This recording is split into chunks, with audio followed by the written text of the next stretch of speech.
আচ্ছা, কুরবানির দিন আমরা পশুগুলোরে কি করি বলেন সবাই আওয়াজ করে? জবাই। জবাই মানে তো এটার মেরেই ফেলতেছি, একটু পরে তো টুকরো টুকরো করে গোশতগুলো খাবো, এটা তো খাবো, এটা তো মেরেই ফেলবো। বিষ্ণু বলে না, জবাইয়ের মধ্যেও মুমিনের জবের ভেতরেও ইহসানের পরশ থাকা চায়। যখন জবাই করবে প্রাণীটাকে হাত পা টাইট করে বেঁধে নাও, ছুরিটাকে শার্পেন করে নাও, ধারালো করে নাও, যাতে অল্প সময়ে জবাইটা হয়ে যায়, প্রাণীটা যাতে কম কষ্ট পায়। সুবহানাল্লাহ পড়ে। দিস ইজ কল্ড ইহসান। আল্লাহ তাআলা যেমনি আদলের আদেশ করেছেন, ন্যায় বিচার জাস্টিস এনশিওর করতে বলেছেন, সমাজে ইহসানের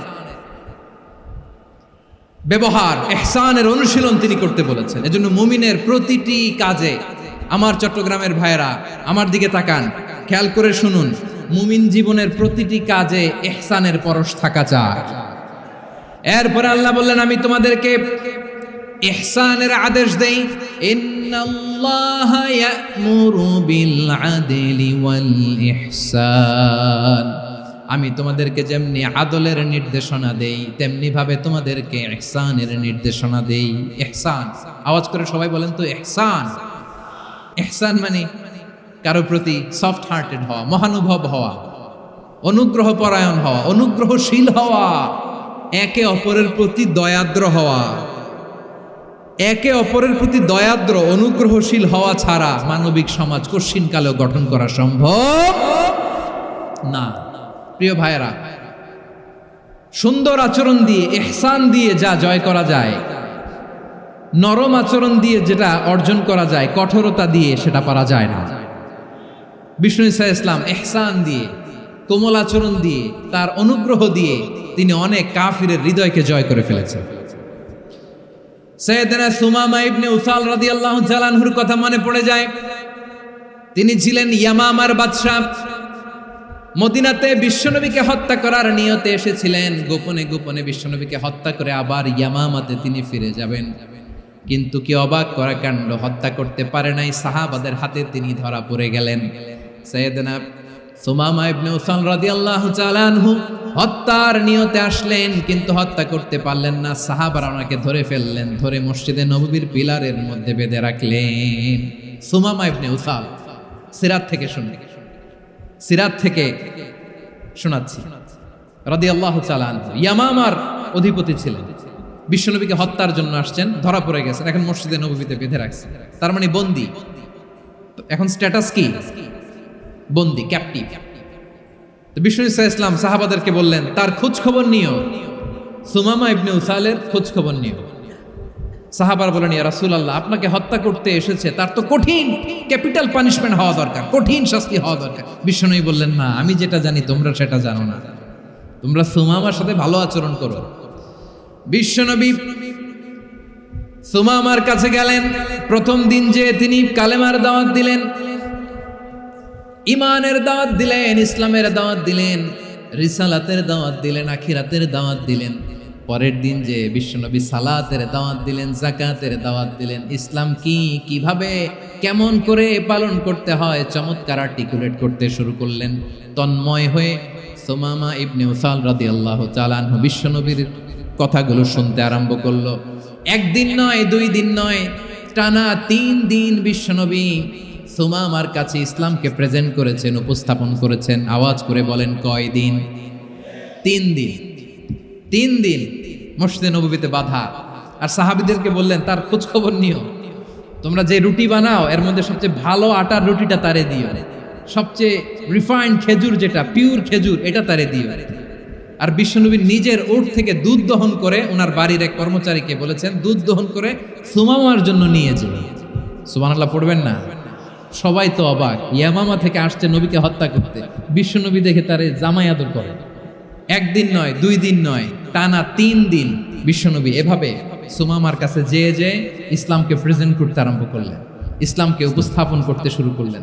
আর তাকে চমৎকার এন্টারটেইনমেন্ট, আপ্যায়ন দিতে আরম্ভ করলেন। টানা 3 দিন যখন ইসলামের দ্য বিউটিজ অফ ইসলাম, ইসলামের সুমহান বাণী, সৌন্দর্য তার কাছে উপস্থাপন শেষ, তাকে আপ্যায়ন শেষ, বিশ্বনবী বললেন সাহাবাদেরকে, যাও এবার সুমামার হাতের পায়ের রশি দুটো খুলে দাও। সাহাবারা তর্ক জুড়ে দিলেন, লা ইয়া রাসূলুল্লাহ, এমনটা করবেন না, তো ভয়ঙ্কর ভয়ঙ্কর খুনি, কি জানি কি হয়ে যায়। বিশ্বনবী বললেন, না, তার হাতে পায়ের রশিগুলো খুলে দাও। সাহাবারা বিশ্বনবীর কথা মতো তার হাতে পায়ের রশিগুলো খুলে দিল। সুমামা মুহূর্তের মধ্যে মসজিদে নববী থেকে বের হয়, ইয়ামামায় ফিরে না যে মসজিদে নববীর পাশে একটা খেজুর বাগান ছিল, সেখানে চলে গেলেন। সেখানে একটা ছোট্ট কুয়া ছিল, কুয়ার পানি দিয়ে তিনি গোসল করলেন। সুবহানাল্লাহ পড়েন। কুয়ার পানি দিয়ে গোসল করে মসজিদে নববীর সামনে এসে বিশ্বনবী এবং সাহাবাদের সামনে দাঁড়িয়ে সাব্বাবা উঁচু করে বললেন, আশহাদু আল্লা ইলাহা ইল্লাল্লাহ ওয়া আশহাদু আন্না মুহাম্মাদান আবদুহু ওয়া রাসূলুহু। আমি সাক্ষ্য দিচ্ছি আল্লাহ ছাড়া কোনো ইলাহ নাই, আর মুহাম্মদ আল্লাহ তাআলার প্রেরিত বান্দা এবং রাসূল। প্রিয় ভাইয়েরা, ইহসান দিয়ে যা জয় করা যায়, কঠোরতা দিয়ে সেটা কঠিনকালেও জয় করা যায় না। আওয়াজ করে বলেন ঠিক কি না? এবার সুমামা দাঁড়িয়ে বলে, ওগো নবী, আমি তো কালিমা পড়ে মুসলমান হয়ে গেলাম, এবার শোনেন, এই মুহূর্তের আগে আপনার চেহারার চাইতে নিকৃষ্ট কোনো চেহারা আমার কাছে ছিল না, কিন্তু শাহাদা পাঠ করার পরে আপনার চেহারার চাইতে উত্তম শ্রেষ্ঠ কোনো চেহারা আমার কাছে আর নাই। ও নবী, আজকের দিনের আগে ইসলাম ধর্মের চেয়ে নিকৃষ্ট অপছন্দনীয় কোনো ধর্ম আমার কাছে ছিল না, কিন্তু এই মুহূর্ত থেকে ইসলামের চেয়ে সেরা শ্রেষ্ঠ পছন্দনীয় কোনো ধর্ম আমার কাছে নাই। নবী গো, আজকের দিনের আগে মদিনার চাইতে অপছন্দনীয় নিকৃষ্ট কোনো শহর আমার কাছে ছিল না, কিন্তু এই মুহূর্তের পর থেকে মদিনার চাইতে কোনো শ্রেষ্ঠ শহর আমার জানা নাই। সে ছিল গমের বড় ডিলার, গম বেচতো। কি বেচতো? তার গম কিনে মক্কার লোকেরা রুটি খাইতো। সে ঘোষণা দিল, আজকে থেকে মক্কাবাসীদের জন্য সব গম আমি হারাম করে দিলাম, মক্কাবাসী এখন না খেয়ে মরে। সুবহানাল্লাহ পড়বেন না?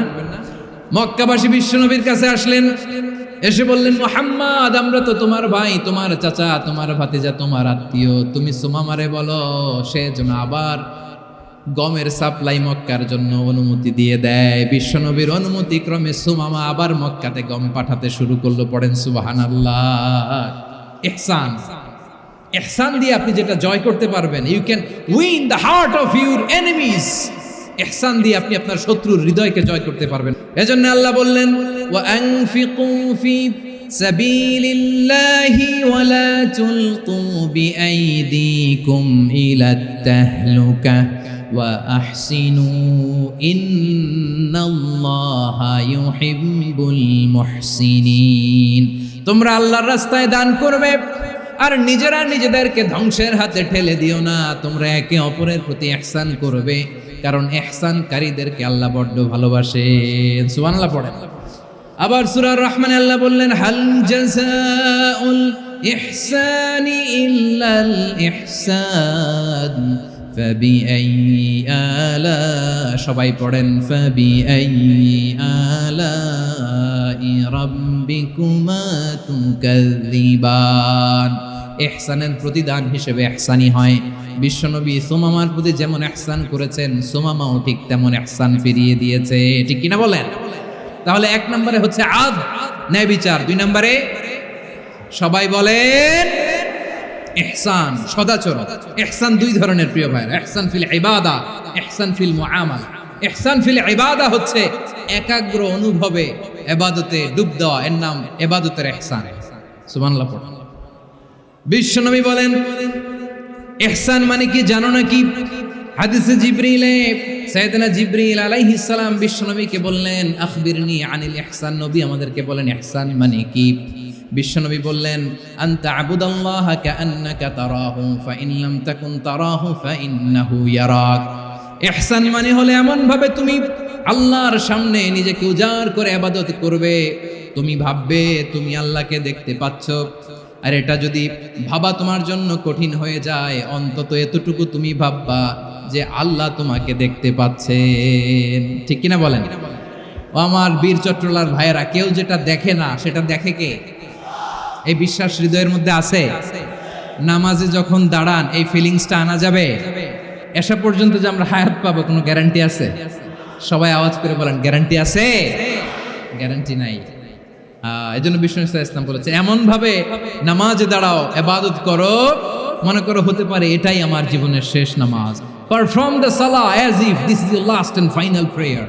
এমন ভাবে সালাতে দাঁড়াও, ভাবো হতে পারে এটাই তোমার জীবনের শেষ নামাজ। এমন ভাবে নামাজে দাঁড়াও, ভাবো এটাই শেষ নামাজ। তাহলে নামাজে একাগ্রতা বাড়ায় দিবে কে? ফলে ইবাদতের ইহসান আমাদের অর্জিত হবে। আর মুআমালাতে ইহসান হলো, বিশ্বনবী বলেন ইন্নাল্লাহা তাবারাকা ওয়া তাআলা কাতাবাল ইহসানা আলা কুল্লি শাই ফাইদা কাতালতুম ফাআহসিনুল কিতলা ওয়া ইযা যাবাহতুম ফাআহসিনুদ যাবহা ওয়ালিউহিদ্দা আহাদুকুম শাফরাতাহু ওয়ালিউরিহ যাবিহাতাহু। ইহসান দুই ধরনের, আওয়াজ করে বলতে হবে কয় ধরনের? একটা হচ্ছে ইহসান ফিল ইবাদা, ইবাদতে ইহসান। ইবাদতে ইহসান কি? একাগ্র অনুভব দিয়ে ইবাদত করা, মন প্রাণ দিয়ে ইবাদত করা। আর মুআমালাতে ইহসান কি? সব কাজে, দৈনন্দিন কাজে, কর্মে, সামাজিক অ্যাক্টিভিটিতে কোমলতা প্রদর্শন করা, অনুগ্রহের সাথে সবকিছু করা। আল্লাহ তাআলা ইন্নাল্লাহা তাবারাকা ওয়া তাআলা কাতাবাল ইহসানা আলা কুল্লি শাই, তিনি সব কিছুর ব্যাপারে ইহসানকে আবশ্যক করেছেন। সবকিছু, মুমিনের সব কাজে ইহসানের পরশ থাকবে। ওয়া ইযা কাতালতুম ফাহসিনুল কিতলা, বিষ্ণুই বলেন তুমি যখন কাউকে হত্যা করো ইহসানের সাথে করো। সুবহানাল্লাহ পড়বেন না? যখন হত্যা করো তখনও ইহসানের সাথে। আচ্ছা হত্যা করবো আবার ইহসান আসবে করতে, করে তো মেরেই ফেলবো আমি।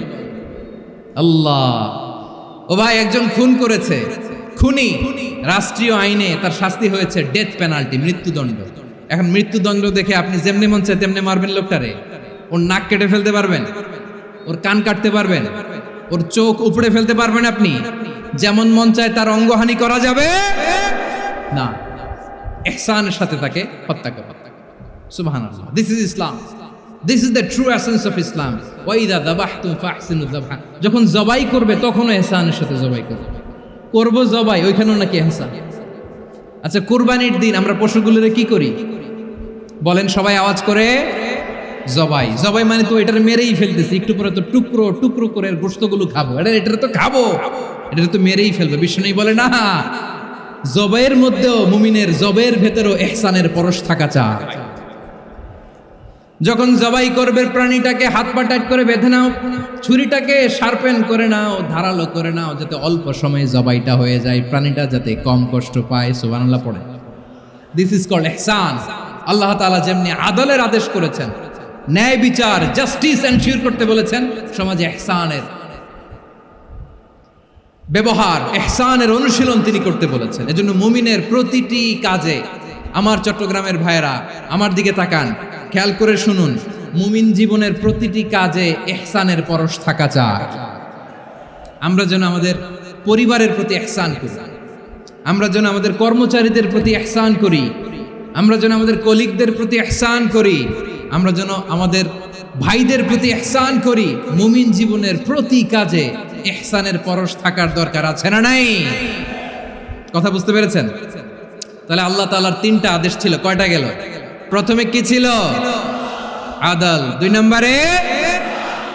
তিন নম্বরে রব্বুল আলামিন বললেন ওয়া ইতাইদিল কুরবা, নিকটাত্মীয়দেরকে দান করো, নিকটাত্মীয়দেরকে দাও, যারা তোমাদের ব্লাড কানেকশনের আত্মীয় তাদেরকে তোমরা দাও। এখানে জেনারেলি বললেন দাও, কি দিব সেটা তিনি এখানে বলেন নাই, সেটা তিনি সূরাতুল ইসরার মধ্যে বলেছেন। আল্লাহ বলেন ওয়া আতিযাল কুরবা হাক্কাহ, নিকট আত্মীয়দেরকে তাদের অধিকার, তাদের প্রাপ্য তোমরা বুঝিয়ে দাও। দেখেন, একটা শান্তির সমাজ, একটা সমৃদ্ধ সমাজ, একটা মানবিক সমাজ গঠনের জন্য আল্লাহ তাআলা বেশি না, মাত্র তিনটা অর্ডার, তিনটা ভার্ডিক্ট তিনি জারি করেছেন। 1 নাম্বার সুশাসন, ন্যায় বিচার। 2 নাম্বার ইহসান। 3 নাম্বার নিকটাত্মীয়, যারা কাছের, তোমার ভেরি ক্লোজ রিলেশনশিপে আছে, তাদেরকে দাও। দাও, দিলে বাড়িয়ে দেয় কে? অনেকে দিতে চায় না, কৃপণতা করে। দিলে বাড়ায় দেয় কে? ও মিয়া, মদিনার মধ্যে সবচাইতে গরিব সাহাবী ছিল বেলাল রাদিয়াল্লাহু তাআলা আনহু। ওনার এন্টায়ার অ্যাসেট, সম্পদের পরিমাণ কতদূর জানেন?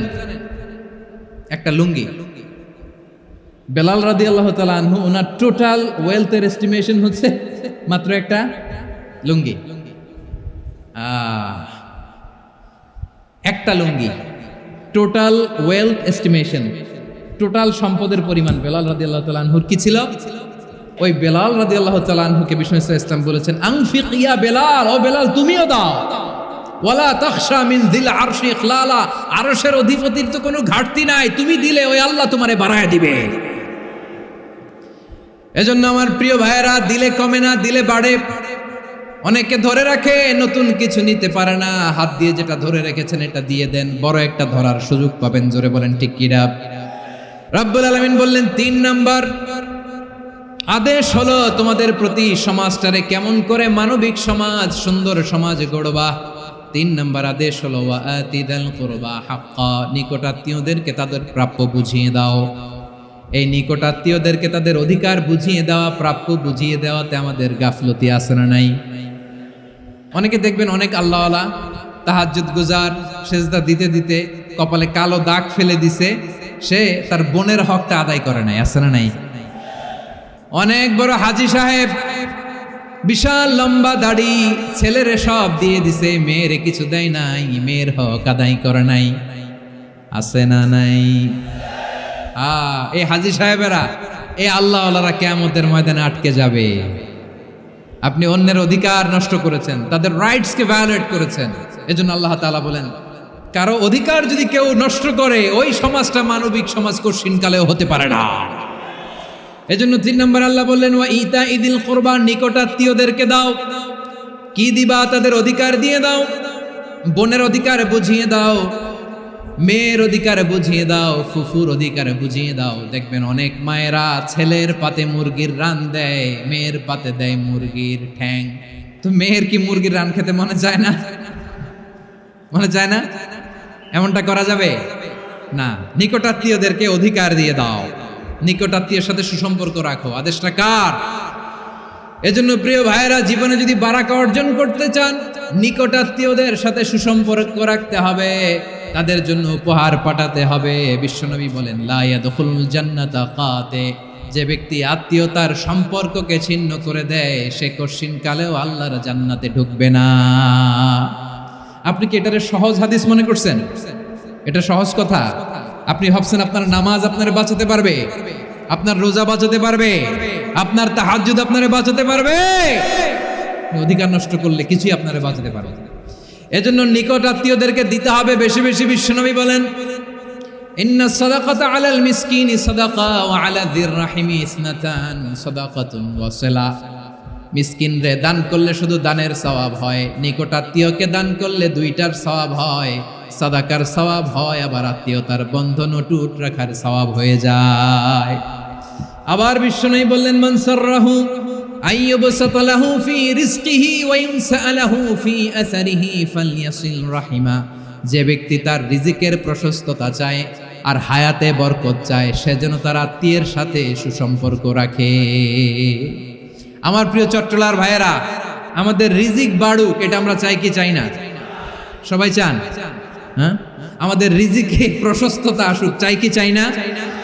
আমাদের হায়াতে বরকত আসুক, আমরা চাই কি চাই না? এই 2টা যদি চান, তাহলে নিকট আত্মীয়দের সাথে সুসম্পর্ক রাখবেন। পারবেন? তাহলে সমাজটারে মানবিক সমাজ বানায় দিবে কে? 3টা আদেশ চলে গেল। 1 নম্বরে কি ছিল? 2 নম্বরে, 3 নম্বরে নিকট আত্মীয়দেরকে দান। আল্লাহ তাআলা 3টা জিনিসের যেমনি আদেশ করেছেন, অনুরূপভাবে 3টা বিষয় তিনি বারণ করেছেন, নিষেধ করেছেন। ওগুলোর কাছেও যাওয়া যাবে। রাব্বুল আলামিন বলেন ওয়ায়ানহা আনিল ফাহশাই ওয়াল মুনকারি ওয়াল বাগি। আমি যেমনি 3টি বিষয়ে আদেশ করলাম, অনুরূপভাবে 3টি বিষয়ে বারণ করলাম, নিষেধ করলাম। আমার 1 নাম্বার নিষেধাজ্ঞা হলো অশ্লীলতার প্রতি। ফাহশা, ওয়ায়ানহা আনিল ফাহশা, আল্লাহ তাআলা অশ্লীলতাকে নিষেধ করেছেন। কোন জিনিসকে? সবাই বলুন, কোন জিনিসকে? যত ধরনের, যত টাইপের, যত ক্যাটাগরির অশ্লীলতা হতে পারে, সব অশ্লীলতাকে হারাম করেছেন কে? ফাহশা মানে কি?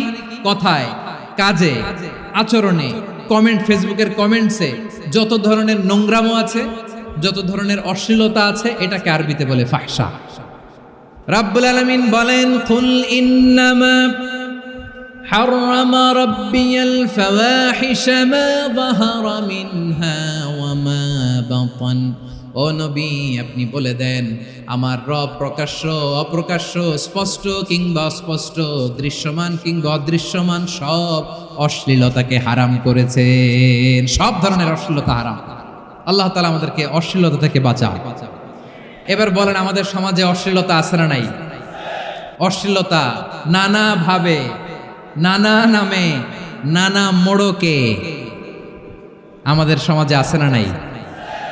সংস্কৃতির নামে, ফ্যাশনের নামে, বিনোদনের নামে, উপন্যাসের নামে, কনসার্টের নামে অশ্লীলতা আছে না নাই? আপনি দেখেছেন কনসার্টগুলোর অবস্থা? আমাদের তরুণ তরুণীরা, আমাদের যুবক যুবতীরা, আমাদের জেনজিরা, কি অবস্থা ওইখানে? কনসার্টের নামে অশ্লীলতা আছে না নাই? ছেলে মেয়ে একে অপরকে জড়ায় ধরতেছে, একে অপরকে চুমু খাচ্ছে প্রকাশ্যে, দিবালোকে, গণমানুষের সামনে। আল্লাহ তাআলা এই অশ্লীলতা থেকে আমাদেরকে বেঁচে থাকতে বলেছেন। রূপালী জগতের নামে অশ্লীলতা আছে না নাই? এই টার্মটা আপনারা জানেন না? রূপালী জগৎ কি জগৎ? আসলে কি রূপালী জগৎ না অন্ধকার জগৎ? আমার বোনেরা, আপনাদেরকে যে কি বলে তারা বুঝায়, রূপালী জগৎ শুনেই আপনি ভরকে যাবেন না। রূপালী জগতে যে নারী যত বেশি উলঙ্গ, সে নাকি তত বেশি সাহসী। জানেন? বলে এটা একটা সাহসী নারী, খুব সাহসী পদক্ষেপ তার। যত বেশি শরীর থেকে কাপড় নামাতে পারবে, যত বেশি বস্ত্রহীন হয়ে নিজেকে প্রেজেন্ট করতে পারবে, সে নাকি তত বেশি সাহসী। আমার চট্টলার ভাইয়েরা, শয়তানের প্রথম এজেন্ডা ছিল বনি আদমকে বস্ত্রহীন করা। সে আদম এবং হাওয়া আলাইহিস সালামকে নিষিদ্ধ গাছের ফল খাইয়ে তাদেরকে বস্ত্রহীন করেছে। এই জামিনেও সে আমাদেরকে বস্ত্রহীন করতে চাইবে। এই রূপালী জগতের নামে তারা এটা করে। আমার প্রিয় বোনেরা, আপনি জানেন না আপনার দাম কত? ওরা আপনাদেরকে বিজ্ঞাপনের সস্তা পণ্য বানাতে চায়। ওরা আপনাদেরকে ওদের ভোগের লিপসার টুলস বানাতে চায়। ওরা আপনাদেরকে দিয়ে ওদের খায়েশ পূরণ করতে চায়। এটা আপনাদের জন্য মোটেও ডিগনিটি নয়, এটা আপনাদের জন্য সম্মান নয়। আপনার সম্মান শালীনতায়, আপনার সম্মান হেজাবে, আপনার সম্মান ভদ্রতায়, আপনার সম্মান আপনার ডিসেন্ট পোশাকে। পোশাক বলে দেয় এই নারীটা ভদ্র না অভদ্র। পোশাক বলে দেয় এই মেয়েটা কোন ঘরের মেয়ে। আপনি জানেন না? আপনারা সস্তা পণ্য বানায়, ভোগের পণ্য, বিলবোর্ডে আপনাকে উলঙ্গ করে উপস্থাপন করে। এই অশ্লীলতার সাথে ইসলামের কোনো সম্পর্ক। এজন্য আল্লাহ বলেন, আমি অশ্লীলতাকে হারাম করেছি। অশ্লীলতাকে হারাম করার প্রথম কারণ হলো এর মাধ্যমে মানবতাকে অপমানিত করা হয়। কারণ মানুষের সম্মান মানুষের পোশাকে। মানুষ যখন পোশাকহীন হয়ে যায়, বস্ত্রহীন হয়ে যায়, তার সম্মান কমে যায়। ঠিক কিনা? অশ্লীলতাকে হারাম করার প্রথম কারণ হচ্ছে মানুষ মানুষকে অপমান করে। একটা নারী, সে তো সম্মানিত। নারী যে কত সম্মানিত, নারীরা এটা বুঝেই নাই। বিশ্বনবী বলেন, আর দুনিয়া কুল্লুহা মাতা ওয়া খায়রু মাতা'আদ দুনিয়া আল মারআতুস সালিহা। আমার বোনেরা, 5টা প্যান্ডেলে আপনারা এলইডিতে আমার আলোচনা শুনছেন, আমি জানি। আপনাদের এই গর্ভ যে কত দামি আপনি জানেন না। আপনার পেট থেকেই আসবে আগামী দিনের সালাহুদ্দিন আল আইয়ুবী। আপনার পেট থেকেই আসবে অনাগত দিনের ইমাম মাহদী আল মুনতাদর। আপনার পেট থেকেই আসবে অনাগত দিনের ফয়সাল, ওয়াসিম, মুগ্ধ, আবু সাইদের মতো বীর যোদ্ধা। আমার প্রিয় বোনেরা, আমার প্রিয় বোনেরা, বিশ্বনবীর কথার ওজন খেয়াল করেন। আর দুনিয়া কুল্লুহা মাতা ওয়া খায়রু মাতা'আদ দুনিয়া আল মারআতুস সালিহা। দুনিয়ার সবকিছুই অ্যাসেট, এর মধ্যে সবচেয়ে দামি অ্যাসেট নেককার নারী। আপনার গর্ভ যে কত দামি আপনি জানেন না। নিজের সময়টাকে কাজে লাগান, কোরআন পড়েন, সুন্নাহ পড়েন। আপনার অনেক দায়িত্ব ঘরে। You are the MD of your family. একটা family it's a very big institution. পরিবার একটা অনেক বড় প্রতিষ্ঠান। and you are the MD of your institution. আপনি এই পরিবারের MD, managing director of your family. এখানে আপনার কত দায়িত্ব। আপনি ছেলেমেয়েদেরকে তারবিয়া করবেন। আপনি আপনার স্বামীর জন্য ঘরটারে জান্নাতের নীর বানাবেন। আপনার জন্য জান্নাতের ডুপ্লেক্স বাড়ি ওইখানে তৈরি করে রাখবে কে? আপনি যে কত দামি আপনি জানেন না। নারীদেরকে আল্লাহ বানিয়েছেন উচ্চতর করে, নিম্নতর নয়। নারীদেরকে ছোট্ট জিনিস দিলে এটার বড় করে দেয়। নারীদেরকে ভ্রূণ দিলে, শুক্রাণু দিলে নারী এটারে বাচ্চা হিসেবে উপহার দেয়, ঠিক কিনা? বিয়ের মাধ্যমে স্বামী যখন তার শুক্রাণু তার স্ত্রীকে উপহার দেয়, স্ত্রী রিটার্নে কি উপহার দেয়? ফুল ফর্ম বেবি, মানব সন্তান। দেখছেন, আপনি দিলেন একটুকুনি, দিছে বিশাল। আপনি যদি নারীকে বাজার এনে দেন, নারী এটাকে সুস্বাদু খাবারে রূপান্তর করে দেয়। আপনি তাকে একটা মুচকি হাসি দিয়ে দেন, সে তার কলিজা দিয়ে দেয়। কিন্তু যদি আপনি তার মনে কষ্ট দেন, সে আপনার জীবনকে জাহান্নাম বানায়া দেয়। নারীর মন বুঝতে পারলে নেয়ামত, বুঝতে না পারলে কিয়ামত। আমার প্রিয় বোনেরা, আপনি যে কত দামি আপনি জানেন না, অনেক দামি আপনি। আপনাদেরকে যেন ভোগের সস্তা পণ্য বানাতে না পারে, আপনাদেরকে সচেতন থাকতে হবে। তাহলে কেন আল্লাহ তাআলা এই ফাহশা অশ্লীলতাকে হারাম করলেন? 1 নাম্বার, এতে হিউম্যান ডিগনিটি কমে। 2 নাম্বার, এতে মানুষের অধিকার নষ্ট হয়। আপনি বিয়ে করেছেন, এরে পরকিয়া করেন, ওর সাথে এরকম আছে না নাই? স্ত্রীর অধিকার নষ্ট করেছেন। আপনি বিবাহ সম্পর্কে আবদ্ধ হয়েছেন তার সাথে, আপনি পরকিয়া করেন ওই ছেলের সাথে, আপনি আপনার হাজবেন্ডের সাথে বিট্রে করেছেন। এজন্য আল্লাহ অশ্লীলতাকে হারাম করেছেন। অশ্লীলতাকে হারাম করার আরেকটা কারণ হচ্ছে আল্লাহ তাআলা এই হিউম্যান জেনারেশনকে এটাকে প্রিজার্ভ করতে চায়। হিফজুন নাসল, এটা মাকাসিদুশ শরিয়ার অনেক গুরুত্বপূর্ণ একটা মাকাসিদ, অনেক গুরুত্বপূর্ণ। আপনার নাসল, আপনার জেনারেশনকে সংরক্ষণ করা। এই যে আসতেছে ফেব্রুয়ারি, কত ফেব্রুয়ারি জানো? এটা কি বিশ্ব ভালোবাসা দিবস? হ্যাঁ, কি দিবস? এই বিশ্ব ভালোবাসা দিবসের সাথে মুসলমানদের কোনো সম্পর্ক নাই। আমার প্রিয় ভাইরা, এই যে আপনি অবৈধ সম্পর্কে জড়ালেন, কেন আল্লাহ অশ্লীলতাকে হারাম করেছে? দেখেন, বলতেছিলাম যে এটা আপনার নাসাল, আপনার জেনারেশন, আপনার লিনিয়েজ, আপনার বংশকে প্রিজার্ভ করা। কে কার বাবা, কে কার মা, বাবা মা জানা, প্রজন্মকে প্রিজার্ভ করা, এটা ইসলাম ওয়াজিব করে দিয়েছে। এই যে অবৈধ সম্পর্কের কারণে, বিশ্ব বেহায়া দিবসের কারণে, এগুলোর আউটকাম, আউটপুট হিসেবে মাঝে মাঝে এই ঢাকা মেডিকেলের ডাস্টবিনে নবজাতকের বাচ্চার কান্নার আওয়াজ শুনতে পাওয়া যায়।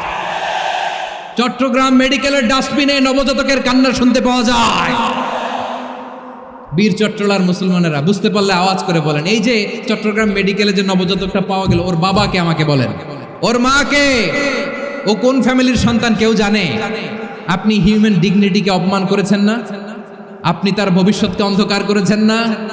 আপনি তার লিনিয়েজকে প্রশ্নবিদ্ধ করে দিয়েছেন না? এই জন্য আল্লাহ তাআলা অশ্লীলতাকে আমাদের জন্য হারাম করে দিয়েছেন। পড়েন সুবহানাল্লাহ। এই জন্য রাব্বুল আলামিন বলেন, কুল ইন্নামা হারাম রাব্বিয়াল ফাওয়াহিশা মা যাহারা মিনহা ওয়া মা বাতান। প্রকাশ্য অপ্রকাশ্য সব অশ্লীলতাকে হারাম ঘোষণা করে দিয়েছে কে? আবার দুনিয়ার বুকে যারা অশ্লীলতার প্রসার করে তাদের জন্য শাস্তি মজুদ রেখেছে কে?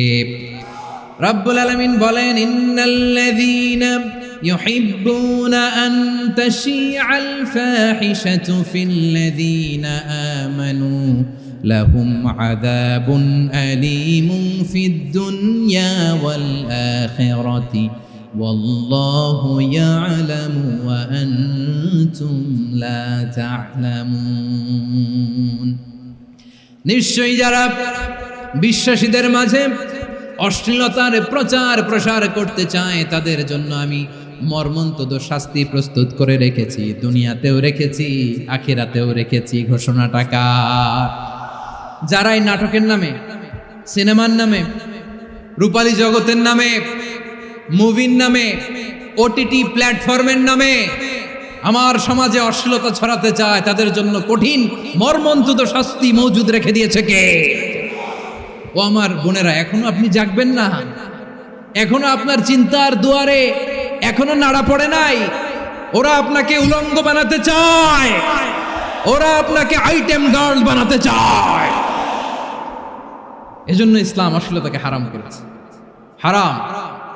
ইসলাম বলেছে যোজন যোজন দূরে থাকো, ওরা বলে না কাছে আসো, কাছে আসার গল্প, ক্লোজ আপ ওয়ান, কাছে আসার গল্প আছে না নাই? তাহলে অশ্লীলতার সাথে আমাদের কোনো সম্পর্ক? সবাই বলতে পারেননি, আওয়াজ করে বলুন, অশ্লীলতার সাথে আমাদের কোনো সম্পর্ক আমরা এই সমস্ত ক্লোজ আপ ওয়ান, কাছে আসার গল্পের প্রোগ্রামে যাব। আমরা কোন ধরনের অশ্লীল কন্টেন্ট সোশ্যাল মিডিয়ায়, টিভিতে দেখব। কি যুগ যে আমরা কাটাচ্ছি আপনি কল্পনা করতে পারবেন না। পর্ন ইন্ডাস্ট্রি, নারী পুরুষের বস্ত্রহীন যুগল দৃশ্য, এটাকে দিয়ে ওরা কোটি ডলারের ইন্ডাস্ট্রি বানিয়েছে। পুরো মানব ইতিহাসে এরকম জঘন্য সময় মানব ইতিহাস পার করে নাই। পর্ন এটা ইন্ডাস্ট্রি হয়ে গেছে। আমাদের এই যুবকগুলো, জেনজিগুলো, ওদের চরিত্র বাঁচাবে কি করে? কেমন করে হেফাজত করবে ওদের এই মূল্যবান চরিত্র? আমার প্রিয় ভাইরা, এই অশ্লীলতার দ্য লেটেস্ট ভার্সন হচ্ছে LGBTQ, শরীফ থেকে শরীফা। শুনছেন আপনারা? দেখতে পুরুষ, আসলেই পুরুষ, সুস্থ একজন পুরুষ, 4 সন্তানের বাবা, বলে আমি মনে মনে নারী। দেখতে নারী, সুস্থ নারী, আসলেই সে দিব্যি একজন নারী, বলে আমি মনে মনে পুরুষ। সবচেয়ে ভয়ঙ্কর অশ্লীলতার সবচাইতে লেটেস্ট ভার্সন হচ্ছে এই ট্রান্সজেন্ডারিজম। সুস্থ পুরুষ তার বায়োলজিক্যাল গ্রোথকে হরমোন দিয়ে স্টপ করে দিয়ে সে সার্জারি করে নারী হতে চায়। সুস্থ নারী পুরুষ হতে চায়। পুরুষ পুরুষের প্রতি সেক্সুয়ালি আকর্ষণ বোধ করে। এটা লূত আলাইহিস সালামের কওমের মধ্যে ছিল। এটাকেও আল্লাহ কোরআনে ফাহিশা বলেছেন। ওয়ালুতান ইয ক্বালা লিকাওমিহি আতা'তুনাল ফাহিশাতা মা সাবাকাকুম বিহা মিন আহাদিম মিনাল আলামিন। লূত আলাইহিস সালাম বললেন, তোমরা কি এমন এক অশ্লীল কার্যক্রমে ডুব দিলে নাকি যেটা গোটা বিশ্বের কেউ কখনো করে নাই, তোমরাই প্রথম করেছো। পড়েন নাউযুবিল্লাহ। এই পশ্চিমের এই রোগ আমার দেশে যেন আসতে না পারে, আমাদের সজাগ থাকতে হবে। প্রিয় ভাইরা, চিল্লায় বলেন ঠিক কিনা? পশ্চিমের অবস্থা ভয়ঙ্কর। পাশ্চাত্যে আমি যুক্তরাষ্ট্রে ছিলাম অনেকদিন, কয়েক মাস, বিভিন্ন স্টেটে ঘুরেছি। গার্ডিয়ানরা উদ্বিগ্ন, ছেলে মেয়েদেরকে, ছোট্ট ছেলে মেয়ে, ওদেরকে জিজ্ঞেস করে, তুমি how do you feel right now inside yourself? তুমি ভিতরে ভিতরে কেমন ফিল করো? তোমার কি ছেলে ছেলে লাগে না মেয়ে মেয়ে লাগে? আচ্ছা বলেন, এই ছোট্ট বাচ্চাটাও কি এগুলো জেন্ডার অ্যাসাইনমেন্ট বলতে এগুলো কিছু বুঝে? এইভাবে মিসগাইড করা হচ্ছে। কৌতূহল বশত ছোট্ট ছেলে যদি বলে আমার তো মেয়ে মেয়ে লাগে, তখন বলে যে না তুমি মেয়ে, ছেলে না। মা বাবা বাধা দিলে ওকে আলাদা গভর্নমেন্ট হাউসে নিয়ে যান। ভয়ঙ্করতম অবস্থা। আমরা একটা সময় শুনতাম যে হুজুর আমার ছেলেটা খুব ভালো, হাফেজে কোরআন, আল্লাহওয়ালা। হুজুর আমার ছেলে দাড়ি রাখছে, আল্লাহওয়ালা। হুজুর আমার ছেলে 5 ওয়াক্ত সালাত জামাতের সাথে পড়ে, তার মানে আল্লাহওয়ালা। পশ্চিমে যে আমি কি শুনছি জানেন? ওরা বলে হুজুর আমার ছেলেটা ইউনিভার্সিটির একটা মেয়ের সাথে প্রেম করে, ও খুব আল্লাহওয়ালা, হুজুর দোয়া করবেন।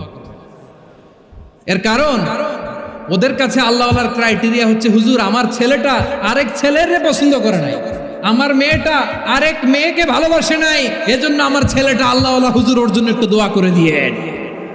কি চ্যালেঞ্জ ওরা ফেস করতেছে। ওনার ছেলে যে আরেক ছেলেরে বিয়ে করবে না, এটাতেই উনি খুশি যে আলহামদুলিল্লাহ আমার ছেলেটা একটা মেয়েরে ভালোবাসে, আমার মেয়েটা একটা ছেলেরে ভালোবাসে, মানে এটা খুব আল্লাহওয়ালা। নাউজুবিল্লাহ পড়তে পারলেন না? এজন্য অশ্লীলতার সাথে আমাদের কোনো সম্পর্ক।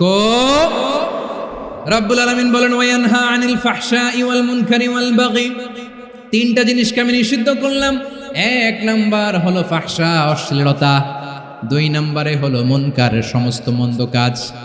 মুনকার মানে হচ্ছে যত মন্দ কাজ, খারাপ কাজ, বাজে কাজ, এটার বলে মুনকার। এটার কি বলে?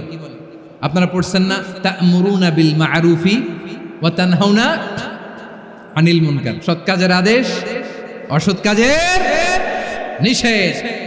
মুনকার, মুনকার হচ্ছে মানুষের স্বাভাবিক বিবেকবোধ যেটাকে খারাপ বলে, ওইটাই মুনকার।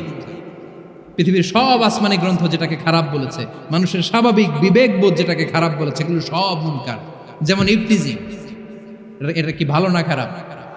মজুদদারি, খাদ্যে ভেজাল দেওয়া, ওজনে কম দেওয়া, মাছে ফরমালিন মিশানো, চাঁদাবাজি, টেন্ডারবাজি, দখলবাজি, এগুলো আমাদের স্বাভাবিক বিবেকেই বলে এগুলো খারাপ, এগুলো হচ্ছে মুনকার। আল্লাহ তাআলা এই মুনকার থেকে আমাদেরকে বেঁচে থাকতে বলেন, আর শয়তান এই মুনকারের প্রতি আমাদেরকে উদ্বুদ্ধ করে। আল্লাহ তাআলা বললেন ইয়া আইয়ুহাল্লাযীনা আমানু লা তাত্তাবিউ খুতুওয়াতিশ শাইতান ওয়া মান ইয়াত্তাবি' খুতুওয়াতিশ শাইতানি ফাইন্নাহু ইয়া'মুরু বিল ফাহশাই ওয়াল মুনকার। আল্লাহ বললেন, আমার গোলামেরা শোনো শোনো, ও আমার বিশ্বাসী বান্দারা খবরদার, তোমরা কশিনকালেও শয়তানের পদাঙ্ক অনুসরণ করবে না, কারণ শয়তান তোমাদেরকে অশ্লীলতা এবং মন্দ কাজের দিকে উদ্বুদ্ধ করে। আমাদের কাজ হচ্ছে শয়তান আমাদেরকে যেদিকে নিতে চায় আমরা তার উল্টা দিকে যাব। শয়তান এই মন্দ কাজকে আমাদের কাছে বিউটিফাই করে চাকচিক্যময় করে আমাদের সামনে উপস্থাপন করে। এজন্য আল্লাহ বলেন মুনকারকে থামাতে হবে, মুনকার প্রতিরোধ করতে হবে। মুনকার প্রতিরোধের দায়িত্ব শুধু আমাদের নাকি? শুধু আপনার খতিব সাহেবের, ইমাম সাহেবের, নাকি মুসলিম উম্মার সবার? আওয়াজ করে বলুন, মুনকার অসৎ কাজ প্রতিরোধের দায়িত্ব কার? রাব্বুল আলামিন বলেন, কুনতুম খায়রা উম্মাতিন উখরিজাত লিন-নাসি তা'মুরুনা বিল মা'রুফি ওয়া তানহাউনা আনিল মুনকার। তোমাদেরকে শ্রেষ্ঠ জাতি করে জমিনের মধ্যে আবির্ভূত করা হয়েছে, যাতে করে তোমরা জমিনের ভেতরে সৎ কাজের আদেশ করতে পারো আর অসৎ কাজের নিষেধ করতে পারো। উম্মাহ কুনতুম খায়রা, তাহলে গোটা উম্মার দায়িত্ব, এটা বুঝতে পারছেন তো? আচ্ছা, আরো নিচে আসেন। এরপরে আল্লাহ বললেন, শুধু উম্মাহ না, এই জমিনের রাজত্ব আমি যাদের হাতে দেই, এই জমিনের মালিক আমি যাদেরকে বানিয়ে দেই, যাদেরকে আমি সরকারের দায়িত্ব দেই, তাদেরকেও মুনকার প্রতিরোধের দায়িত্ব দিয়েছে কে? আল্লাহ বলেন, যারা ক্ষমতার মসনদে বসেছে তাদেরকে 4 দফা কর্মসূচি আমি আল্লাহ দিলাম। আওয়াজ করে বলেন, কয় দফা? আল্লাহ বলেন, আল্লাযীনা ইম্মাক্কান্নাহুম ফিল আরদি আকামুস সালাতা ওয়া আতাউজ যাকাতা ওয়া আমারু বিল মা'রুফি ওয়া নাহাউ আনিল মুনকার ওয়ালিল্লাহি আকিবাতুল উমুর। যারা এই জমিনের উত্তরাধিকার হয়েছে তারা 4 দফা কর্মসূচি নিয়ে সামনে আগাবা। সালাত কায়েম করবা, যাকাত আদায় করবা, সৎ কাজের আদেশ দিবা, অসৎ কাজ থেকে মুনকার প্রতিরোধ করবা। আদেশটা কার? আমার প্রিয় চট্টলার ভাইরা, পুরো উম্মার দায়িত্ব মুনকার প্রতিরোধ করা, সরকার প্রধানের দায়িত্ব মুনকার প্রতিরোধ করা। এরপর আল্লাহ বলেন, প্রতিটা ফ্যামিলির যিনি প্রধান সিইও বাবা, প্রত্যেক বাবারও দায়িত্ব এই মুনকার প্রতিরোধ করা। আওয়াজ করে বলেন ঠিক কিনা? যেমনটি সাইয়েদনা লোকমান আলাইহিস সালাম ওনার কলিজার টুকরা সন্তানকে আদেশ করেছেন, ইয়া বুনাইয়া আকিমিস সালাতা ওয়া'মুর বিল মা'রুফি ওয়ানহা আনিল মুনকার। পড়েন সুবহানাল্লাহ। বাবা ছেলেকে সবক দিচ্ছে, লোকমান আলাইহিস সালাম ছেলেকে বলতেছে, ওরে আমার কলিজার টুকরা সন্তান, ওরে আমার বাছা, নামাজ কায়েম করবা, সৎ কাজের আদেশ দিবা, আর মুনকার প্রতিরোধ করবা, অসৎ কাজ, সমাজ থেকে খারাপ কাজকে ঝেঁটে বিদায় করে দিবা। তাহলে দেখেন, আমি স্টেপ বাই স্টেপ নামলাম। পুরা উম্মার দায়িত্ব, জমিনের উত্তরাধিকারী আল্লাহ যাদেরকে বানিয়েছেন সরকার, তাদের দায়িত্ব, প্রতিটি ফ্যামিলির প্রধানের দায়িত্ব। এরপরে বিশ্বনবী বলেন, সচেতন প্রতিটি মুসলিমের দায়িত্ব সমাজ থেকে মুনকারকে উৎখাত করা। বিশ্বনবী বলেছেন, মান রাআ মিনকুম মুনকারান ফালিয়ুগাইয়িরহু বিয়াদিহি ফাইন লাম ইয়াস্তাতি ফাবিলিসানিহি ওয়া ইন লাম ইয়াস্তাতি ফাবিকলবিহি ওয়া যালিকা আযআফুল ঈমান। সমাজে যে মুনকার দেখবে, খারাপ কাজ দেখবে, সেজন্য হাত দিয়ে সেটাকে থামায়। আমার প্রিয় ভাইরা, না থামালে আমরাই ডুববো শেষমেশ। আমাদের বাঁচার জন্য হলেও থামাইতে হবে। রব্বুল আলামিন বলেন, ওয়াত্তাকু ফিতনাতাল লা তুসিবান্নাল্লাযীনা যালামু মিনকুম খাসসা। ও আমার গোলামেরা, ওই আযাবকে ভয় করো যে আযাব যখন আমি জমিনের বুকে পাঠাই, শুধু জালেমদেরকেই মারি না, আলেমদেরকেও মারি। আযাব যখন আসে তখন শুধু জালিমই মরে না, আলেমও মরে। জানেন, মুসা আলাইহিস সালামের পায়ে একবার একটা লাল পিঁপড়া, তো উনি রেগে মেগে পাশি দেখে লাল পিঁপড়ার বাসা, পা দিয়ে ডলে মুছে সবগুলো পিঁপড়া মেরে ফেলছে। এই ঘটনাটা আল্লাহ ঘটিয়েছেন, এজন্য মুসা আলাইহিস সালাম ছিলেন কালিমুল্লাহ, সরাসরি আল্লাহর সাথে কথা বলতেন। তিনি আল্লাহকে জিজ্ঞেস করেছিলেন, আল্লাহ তুমি যখন কোনো জনপদে আযাব পাঠাও, শাস্তি দাও, ওখানকার শুধু জালেমরাই তো মরে না, ভালো মানুষগুলাও মরে, তো আযাব দিবা মুশরিকদের উপর দিবা, অবাধ্যদের উপর দিবা, ভালো মানুষগুলারে মারো কেন? আল্লাহ বললেন, মুসা তোমার যে কামড় দিছিল পায়ের মধ্যে পিঁপড়া, কয়টা পিঁপড়া? একটা পিঁপড়া, তো সবগুলারে মারলা কেন? রেগে মেগে পুরো পিঁপড়ার বাসা ভেঙে মেসাকার করলা কেন? আমি যখন অ্যাকশনে যাই, আমি যখন শাস্তি দেই, তখন এত বাস বিচার করা হয় না, বাস বিচার করা যায় না। যখন অ্যাকশনে যাওয়া হয়, ওইটা ডাইরেক্ট অ্যাকশন হয়ে যায়। চিল্লায় বলো ঠিক কিনা? এজন্য আমাদের বাঁচার জন্য হলেও এই পাপ থামাতে হবে, এই শয়তানের অট্টহাসি থামাতে হবে, অন্যায় অপরাধ সমাজ থেকে আমাদের থামাতে হবে। কারণ আযাব আসলে ওরাও মরবে, আমরাও মরব। একটা জাহাজ 2 তলা, আপনি আছেন 2য় তলায়, নিচের তলার কিছু লোক জাহাজের তলা ছিদ্র করতে আরম্ভ করছে। কি ছিদ্র করতেছে? আচ্ছা, জাহাজের তলা ছিদ্র করলে তলা দিয়ে কি ঢুকে? এখন আপনি যদি বলেন আমার কি, আমি তো 2 তলায়, আমি তো ভালো আছি, ওরা ছিদ্র করে ওরা মরবে। আসলে কি শুধু ওরা মরবে? তলা দিয়ে যখন পানি ঢুকবে, জাহাজ ঢুকলে আপনিও মরবেন। এজন্য নিজে মরার আগে ওই পাগলগুলার নিচতলায় যে থামাতে হবে। চিল্লায় বলেন ঠিক কি না? এজন্য আল্লাহ বললেন, মুনকার প্রতিরোধের দায়িত্ব সমাজের টপ টু বটম সবার। এজন্য মুনকার প্রতিরোধ করার দরকার আছে না নাই? সমাজে এই যে ইফটিজিং হয়, আপনার বোনের বয়সী একটা মেয়েকে কিছু বখাটে টিটকারি করে, এই বলে সেই বলে, নোংরা কথা বলে, রাস্তায় দেখেও আপনি পাশ দিয়ে না দেখার মতো চলে যান কেন? আপনি দাঁড়ান না কেন? আপনি দাঁড়ালেই তো থেমে যাবে, কারণ সত্যের যে শক্তি, তার সামনে মিথ্যা মুখ থুবড়ে পড়ে। আপনার সামনে ও কিছুই না, নাথিং। আপনি দাঁড়ান, ওকে প্রশ্ন করেন যে আমার বোনকে তুমি ডিস্টার্ব করো কেন? আপনাকে দেখে আরো 5 জন দাঁড়াবে, 5 জনকে দেখে আরো 10 জন দাঁড়াবে। আমাদের নীরবতা আর আমাদের নিশ্চুপ থাকাই জালিমদেরকে আরো শক্তিশালী জালিম বানিয়েছে। এজন্য মুনকার প্রতিরোধের দায়িত্ব আমাদের সবার। টেন্ডারবাজি, চাঁদাবাজি, দুর্নীতি, অপরাধ, দখলদারিত্ব, মজুদদারি, এগুলো সব কিছু একসাথে প্রতিরোধ করতে হবে। ঠিক কিনা বলেন? একটা মানবিক সমাজ যদি চাই, প্রতিরোধ করতে হবে। প্রিয় ভাইয়েরা, আল্লাহর শপথ নিয়ে বলি, এই নাসিহাতগুলো সবার জন্য, সব দলের জন্য, সব মতের মানুষের জন্য। আমরা কোনো দলের প্রতি মানুষকে ডাকি না, আমরা ডাকি ইসলামের দিকে।